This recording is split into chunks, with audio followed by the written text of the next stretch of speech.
ফেনীর বহুল আলোচিত নুসরাত হত্যা মামলার আসামি বরখাস্ত ওসি মোয়াজ্জেম হোসেনের দাপটে যশোর শহরের চাষড়া এলাকায় সেই পুকুরটির ভরাট ঠেকাতে পারেনি পরিবেশ অধিদপ্তর। দপ্তরটি দেওয়া নোটিশের তোয়াক্কা না করে প্রায় 5 বিঘা আয়তনের ওই পুকুরটির বেশিরভাগ ভরাট করে ফেলেছেন সাবেক ওই পুলিশ কর্মকর্তা। বেআইনিভাবে পুকুরটি ভরাট নিয়ে দৈনিক রানারে প্রিন্ট ভার্সন ও মাল্টিমিডিয়ায় সংবাদ প্রকাশের পর ভরাট বন্ধে ওই নোটিশ দেওয়া হয়। পরিবেশ সংরক্ষণ আইন লঙ্ঘন পুকুর ভরাট বন্ধে গত 24 এপ্রিল পরিবেশ অধিদপ্তর যশোর কার্যালয় থেকে নোটিশটি দেওয়া হয়। এরপর দিন কয়েক পুকুরটিতে মাটি ফেলে ভরাট বন্ধ ছিল। এর মধ্যে গত কয়েকদিনে বহু সংখ্যক পিকআপ ও ট্রাক্টর ট্রলিতে করে মাটি এনে পুকুরটি ভরাট সম্পন্ন করা হয়। সরেজমিনে দেখা যায় পুকুরটির পশ্চিম পাশে মাটি ফেলে ভরাট করা হয়েছে। একের পর এক ট্রাক্টর, ট্রলি ও পিকআপে মাটি বহন করে আনা হচ্ছে।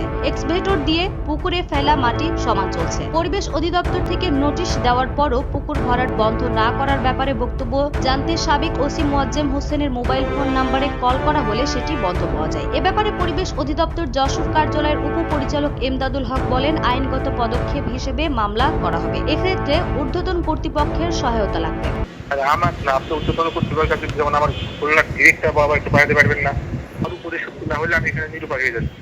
ঊর্ধ্বতন কর্তৃপক্ষের বক্তব্যে জানতে বিভাগীয় পরিবেশ অধিদপ্তর খুলনার পরিচালক সাদিকুল ইসলাম জানান, যশোর কার্যালয়ের উপপরিচালককে এ ঘটনায় অ্যাকশন নেওয়ার নির্দেশ দেবেন। পরিবেশ সংরক্ষণ আইন অনুযায়ী জলাধার ভরাট ও জমির শ্রেণী পরিবর্তন নিষিদ্ধ হলেও সেটি না মেনে পুকুরটির ভরাট চলছে নির্বিঘ্নে। বাংলাদেশ পরিবেশ সংরক্ষণ আইন 1995 অনুযায়ী জলাধার হিসেবে চিহ্নিত জায়গা ভরাট বা এর শ্রেণী পরিবর্তন করা যাবে না। টেক্সট রিপোর্ট, দৈনিক রানার।